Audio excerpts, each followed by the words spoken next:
27. Guerra del Paraguay. Mitre presidente. El Chacho Peñalosa. La Triple Alianza. El 4 de septiembre de 1862, los electores previamente elegidos se reunieron en las capitales de provincia para votar quién sería presidente de la nación. El general Mitre es designado por unanimidad, recayendo la vicepresidencia en el doctor Marcos Paz. El 12 de octubre, ocuparon sus altos cargos. Juan Ángel Peñalosa, el Chacho, fue un patriarca norteño, que ejerció una enorme influencia desde su estancia ubicada en La Guaja, un lugar de los llanos riojanos. Había apoyado la coalición del norte unitaria aquí, más tarde, a Justo José de Urquiza, quien le concedió el grado de general. El año 62 lo sorprende en Catamarca, donde acudiera con sus fuerzas por pedido del gobernador Molina, atacado por el santiagueño Manuel Taboada. Ausente Peñalosa, tropas porteñas invaden La Rioja, para asegurar su sujeción al gobierno nacional. En la operación participan varios de los coroneles uruguayos que utiliza Mitre en tales tareas y cuya implacable dureza llegará a ser célebre: Paunero, Sandis, Arredondo, Rivas. Peñalosa admite reconocer el orden establecido después de Pavón, a cambio del retiro de aquellas tropas, pero Paunero no acepta condiciones. A la sombra del Chacho surgen caudillos menores, que promueven una guerra de guerrillas contra los ocupantes. Asediados por el paisanaje, los coroneles de Mitre siembran terror, degollando sin asco. La reacción riojana se extiende a Catamarca, San Juan, Córdoba y San Luis. El 29 de mayo de 1862, en la estancia La Banderita, se llega a un acuerdo, mediante el cual Peñalosa depondrá las armas y los soldados de Buenos Aires dejarán La Rioja. La paz no dura mucho. El Chacho se queja a Paunero, denunciando que los gobernadores de San Juan, Sarmiento y San Luis, Barbeito, no respetan el convenio. Villafañe, gobernador oficialista de La Rioja, renuncia porque nadie le hace caso. Reaparecen las montoneras, en los llanos y las sierras. Una asamblea popular elige gobernador provisorio al federal Juan Bernardo Carrizo. Las montoneras desbordan sobre provincias vecinas. Sandis acude en auxilio de San Luis. Sarmiento reclama a gritos no ahorrar sangre de gauchos, que es lo único que tienen de humanos. Y Mitre lo nombra director de la guerra. Sandis triunfa fácilmente en San Luis, pasa a cuchillo a los prisioneros y exige al Chacho que entregue varios jefes montoneros, que se encuentran en los llanos riojanos. Peñalosa se rehúsa, declara la guerra a Mitre y redacta una proclama que es conocida como Grito de Guaja, abril del 63. Peñalosa toma el título de general en jefe del ejército reaccionario. Y la reacción se extiende. Catamarca es invadida por los federales. El coronel Clavero, aquel que ordenara fusilar a Verastein, ataca Mendoza. Desde Chile, jinetes riojanos van sobre San Luis. Taboada, fiel a Mitre, triunfa en Malpaso y entra a La Rioja. Peñalosa toma San Francisco, en San Luis. Pronto tiene que volver a sus pagos y libra batalla en Lomas Blancas contra Sandis, arrebatándole la caballada y refugiándose luego en las sierras. Su proximidad determina una revolución en Córdoba, donde el vecino Simón Luengo depone al gobernador Pose y una asamblea popular elige para el cargo a José Pío de Achával. Este abre las puertas de la ciudad al Chacho, que recorre sus calles al frente del ejército reaccionario, el 14 de junio de 1863. Pocos días después, 28 de junio, Paunero y Sandis derrotan completamente a Peñalosa, quien logra escapar y volver a los llanos riojanos. Allí organiza una nueva fuerza, marcha a San Juan y es vencido nuevamente en Caucete, por Arredondo e Irrazábal. Se refugia el Chacho en casa de un amigo suyo, cerca de Olta. El 12 de noviembre del 63, está desayunando cuando irrumpe el comandante mitrista Ricardo Vera. Peñalosa se rinde y Vera manda a avisar a Irrazábal. Al llegar, este le quita la lanza a un soldado, clavándosela al preso. Luego le corta la cabeza y separa de ella una oreja, que envía a La Rioja. Sarmiento felicita a Irrazábal y pide su ascenso, como así también el de Vera. Sofocadas tales turbulencias, Mitre inicia una gestión progresista, en virtud de la cual se dictan varios códigos, se fundan poblaciones, se fomenta la inmigración, se facilita la instalación de bancos y el tendido de vías férreas. El temible ángel de la guerra revolotea siempre, sin embargo, cerca de Mitre. Venancio Flores, del Partido Colorado, a partido de la Argentina el 19 de abril de 1863, iniciando una contienda civil en el Uruguay, donde gobierna el presidente Bernardo Prudencio Berro, del Partido Blanco. Los federales en general y los entrerrianos en particular se ponen del lado de Berro. Urquiza se mantiene hermético. Los orientales, tradicionalmente corajudos, libran fieros combates entre sí. Desde Buenos Aires se presta ayuda a Flores, que también recibe apoyo del Brasil. Berro lo pide al Paraguay, gobernado por el mariscal Francisco Solano López, hijo de Carlos Antonio. El 6 de septiembre de 1863, Paraguay pide amistosas explicaciones al gobierno argentino por su interferencia en cuestiones internas del Uruguay. Elizalde, ministro de Mitre, niega categóricamente los cargos. López no considera satisfactoria la negativa y envía una carta a Mitre, puntualizando los hechos que le atribuye. Mitre responde diciendo no comprender cómo López se puede hacer eco de tales infundios. En el Uruguay expira el mandato de Berro y dado que la guerra no permite realizar elecciones, lo sucede en el cargo Atanasio de la Cruz Aguirre, presidente del Senado. Paraguay practica una política proteccionista de sus industrias y la presencia del Estado es muy activa en su economía, lo cual contraría los intereses británicos. El ministro inglés en Buenos Aires, Edward Thornton, propicia una mediación argentino-brasileña en la cuestión uruguaya que, de tener éxito, favorecerá a Flores. En caso de imponerse en la banda oriental, apoyado por la Argentina y Brasil, Paraguay quedará solo y descolocado. Luego de algunas alternativas, la mediación fracasa. El 26 de agosto de 1864, un buque brasilero abre fuego contra el uruguayo, Villa del Salto, que se refugia en un puerto entrerriano. El gobierno argentino dispone su expulsión y la pequeña nave es deshecha por los disparos de 3 cañoneras imperiales, pese a lo cual logra cruzar el río, depositando armas y tripulantes en Paysandú, antes que su comandante disponga a incendiarla. En virtud del incidente, Paraguay advierte al Brasil que considerará atentatoria contra el equilibrio de los Estados del Plata cualquier invasión del territorio oriental. Días después, el vapor brasileño, Marqués de Olinda, navega frente a Asunción, transportando material militar. López dispone su captura. Es el principio de la guerra entre Paraguay y Brasil, que se transformará en la conocida como Guerra Grande o de la Triple Alianza. La primera víctima del choque entre Paraguay y Brasil será el Uruguay, que fuera su causa. En efecto, la escuadra imperial comienza por atacar Paysandú, que resiste denodadamente pese a que las fuerzas que la guarnecen son mínimas, en relación con el poderío de sus atacantes. La ciudad arde y, a los 3 días, los brasileros han agotado la munición de sus cañones. Buenos Aires suministra bombas y metralla a los barcos del emperador. En Montevideo se queman públicamente los acuerdos que ligan a la banda oriental con el Brasil. Los gobiernos de Paraguay y Uruguay confían en ganar a Urquiza para su bando.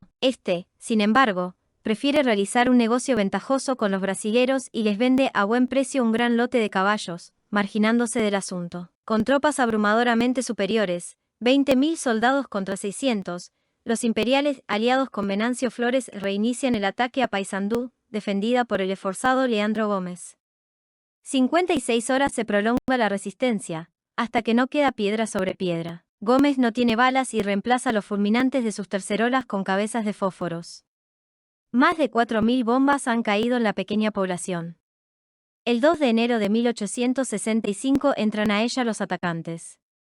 Fusilan a Gómez y llevan a cabo una espantosa matanza entre los sobrevivientes. El recuerdo de aquella defensa sería adornado con acentos épicos y el célebre payador Moreno Gavino Ezeiza le dedicaría un poema, que alcanzó enorme difusión en ambas orillas del Plata y que comienza diciendo: «Heroica Paysandú, yo te saludo». Entre otros federales combatió allí José Hernández, autor del Martín Fierro, nuestro máximo canto nacional, que escribiría en 1872. Libre el paso, las fuerzas imperiales se dirigen a Montevideo. Apoyado en ellas, Flores entra a la plaza el 20 de febrero de 1865. En diciembre de 1864, López ha atacado el Mato Grosso brasileño, ocupando la ciudad de Corumbá, capital de esa provincia. Solicita al gobierno argentino permiso para que sus tropas transiten por Misiones, permiso que le es denegado. El 19 de marzo del 65, López promulga una ley donde declara la guerra al actual gobierno argentino. En nuestro país las opiniones están divididas. El actual gobierno tiene posición tomada a favor del Brasil, contra López. Los sentimientos populares, en cambio, se inclinan por conmovidos por la tenaz defensa de Paysandú y heridos por la carnicería consumada luego de su ocupación. Antes de difundirse en Buenos Aires la declaración de guerra paraguaya, que era conocida por el gobierno, López se apodera de la ciudad de Corrientes, el 13 de abril de 1865. El ataque, ya intolerable de por sí, aparece además como traicionero y la opinión pública argentina se vuelca contra el agresor. El 1 de mayo, la Argentina, Brasil y Uruguay firman el Tratado de la Triple Alianza. La formación de un ejército de 25.000 hombres es aprobada por el Congreso Nacional. Urquiza, que apoya a Mitre, inicia con poco éxito una leva, logrando reunir solo 8.000. El general paraguayo Venceslao Robles marcha hacia el sur con 20.000, luego de tomar Corrientes. Por Misiones se desplaza otro general paraguayo, Antonio Estigarribia, con 12.000. Paunero reconquista fugazmente Corrientes, el 25 de mayo de 1865, pero no encuentra adhesiones entre la población y se retira. La escuadra paraguaya ataca a la brasilera en Riachuelo, el 11 de junio, y es derrotada. Robles está en Goya. Estigarribia, en la ciudad de São Borja, Brasil. Avanza por la ribera oriental del río Uruguay, mientras que por la occidental lo hace su lugarteniente, Pedro Duarte. El ejército de vanguardia, que estuviera a las órdenes de Urquiza y ahora manda Flores, choca contra Duarte en la batalla de Yatay, 17 de agosto de 1865, venciendo ampliamente los aliados. En septiembre, Estigarribia ha tomado Uruguayana pero se encuentra cercado allí por fuerzas muy superiores de la Argentina, Brasil y Uruguay.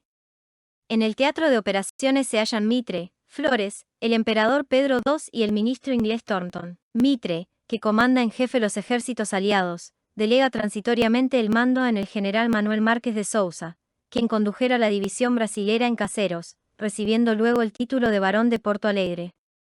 Sin presentar combate, Estigarribia se rinde, el 18 de aquel mes. El 8 de noviembre, tropas a las órdenes de Urquiza son derrotadas junto al arroyo Toledo. Los restos de las columnas paraguayas se repliegan a su país y, el 16 de abril de 1866, cruzan el Paraná 60.000 hombres de la Triple Alianza, 33.000 imperiales, 24.000 argentinos y 3.000 uruguayos, provistos de 81 cañones.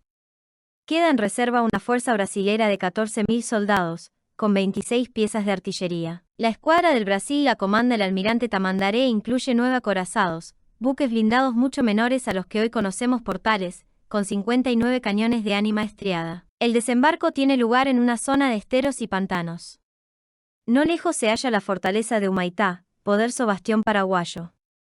Mitre concentra sus efectivos en la loma de Tuyutí, luego de desalojar a los paraguayos de Estero Bellaco. López ataca Tuyutí, el 24 de mayo, y sufre un duro revés. Mueren en la batalla entre 5.000 y 7.000 paraguayos, entre 4.000 y 8.000 son los muertos aliados. La diferencia en las cifras obedece a que éstas difieren sensiblemente, según se tengan en cuenta los partes de uno u otro bando. De cualquier modo, el campo queda sembrado de cadáveres. La guerra toma un sesgo terrible, ya que los paraguayos, con fuerzas menores, se baten desesperadamente en su propia tierra. Mitre se aproxima a Humaitá y, el 16 de julio, ataca las defensas de Boquerón, siendo rechazado. El asalto, que duró 2 días, costó a los aliados 5.000 muertos. El 5 de septiembre, apoyados por su escuadra, los brasileños toman las fortificaciones de Curuzú. Mitre y López se entrevistan en Yatayticorá, el 12 de septiembre. Lleva uniforme de mariscal, aquel levita, chambergo y sable al cinto. No logran ponerse de acuerdo. Días después, Mitre inicia la ofensiva contra Curupayquí, cuya conquista le permitiría lanzarse luego sobre Humaitá. Será una carga de infantería a la bayoneta, fijada para el 17 de septiembre. Pero ese día llueve y el temporal se prolonga hasta el 20.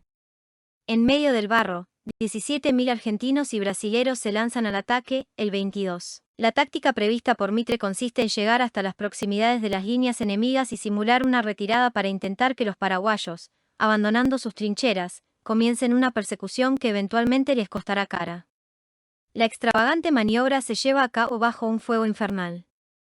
Pero los defensores no caen en la celada, y, al reiniciarse el ataque, se han mantenido cubierto, diezmando las filas de los atacantes. Hay actos de coraje increíble por ambas partes. Pero Curupayquí no pudo ser tomada. Argentinos y brasileros sufren 10.000 bajas, 92 los paraguayos. Domingo Fidel, Dominguito, hijo de Sarmiento, murió en la acción, al igual que muchos de quienes formaban la flor y nata de aquella juventud argentina. Pese a que la toma de Corrientes provocó un vuelco de opinión, lo cierto es que la guerra de la Triple Alianza jamás llegó a ser popular en nuestro país. Alberdi escribe contra ella. Dado que se prolonga más de lo esperado y las noticias sobre bajas propias son espeluznantes, su impopularidad se acentúa. Ello favorece la explosión de nuevos pronunciamientos federales contra Mitre, en el interior. Entre quienes se pronuncian está Felipe Varela, un hombre singular. Es catamarqueño, tiene campo en La Rioja, ha sido coronel del Chacho Peñalosa. Flaco y alto, usa grandes bigotes blancos, botas militares y sombrero de mosquetero. Cruza desde Chile con 200 hombres. Uno de los entreveros sostenidos por Varela tiene lugar contra Taboada, en el Pozo de Vargas. Los riojanos cargan al son de la después famosa samba de Vargas. Derrotados, esa samba pasaría a ser patrimonio de los vencedores, que le cambian la letra. Ante las conmociones que sacuden la República, Mitre regresa del frente, dejando el mando de las tropas aliadas que combaten en el Paraguay. Una epidemia de cólera se desata en los campamentos de Curupaití, que alcanza Buenos Aires en 1867 y se prolonga durante 1868. El número de muertos es tan alto, que en la ciudad los carros fúnebres no dan abasto. El gobierno instala un lazareto, donde actúan el doctor Manuel Augusto Montes de Oca, el practicante mayor Eduardo Weil e Ignacio Pirovano, graduado en farmacia y estudiante de medicina a la sazón. El 1 de septiembre de 1867, Mitre reasume el comando de las fuerzas coaligadas, en Tuyutí. Allí dan los paraguayos un golpe de mano, el 3 de noviembre, apoderándose de armas y pertrechos antes de retirarse. A principios de 1868, 2 de enero, muere en Buenos Aires el vicepresidente Marcos Paz, a cargo del gobierno en ausencia de Mitre, lo cual determina que éste deba desempeñar nuevamente sus funciones presidenciales, dejando el campo de batalla. El 12 de enero, la escuadra imperial fuerza el paso frente a Humaitá y continúa río arriba, rumbo a Asunción. Los paraguayos se repliegan dejando 3.000 hombres en la fortaleza, que es tomada por el mariscal brasilero Osorio el 24 de julio. Los buques bombardean Asunción. Se trama allí una conjura contra López, para dar fin a la guerra. Descubierta, este aplica castigos extremos. Hace fusilar a su hermano Benigno, a sus cuñados, al obispo Palacios, a su ministro Borges, a conjurados y encubridores. Su madre y sus hermanas son azotadas, para hacerlas confesar. El general Barrios, implicado, se suicidó cortándose la garganta. La línea de defensa paraguaya está en Lomas Valantinas, camino de la capital. Durante 6 días, 21 al 27 de diciembre de 1868, se combate en ese lugar. López lo hace mezclado con los soldados, entre los que se cuentan muchos chicos. Aniquiladas sus tropas, se retira hacia Cerro León, seguido por un puñado de hombres. El 5 de enero de 1869, los brasileros toman Asunción y la saquean. Los argentinos se abstienen de entrar, acampando en las afueras. La ciudad está desierta, pues sus pobladores se han marchado para reunirse con López. Durante 7 meses, el pueblo del Paraguay sigue al mariscal en una retirada interminable, jalonada por derrotas. Esa caravana fantasmal está en Cerro Corá, el 1 de marzo de 1870, a la vista del límite con Brasil. El ejército de López cuenta a la sazón con 409 hombres y su hijo Panchito, de 15 años, comanda el Estado Mayor. Viajan en carruaje Elisa Lynch, Madama Lynch, la querida del mariscal, con otros 3 de sus hijos, como así también la madre y 2 hermanas de López. Comanda la última embestida el general imperial Cámara y el indómito jefe paraguayo muere peleando. El avance de las tropas aliadas recibía apoyo de la escuadra, al mando de Tamandaré.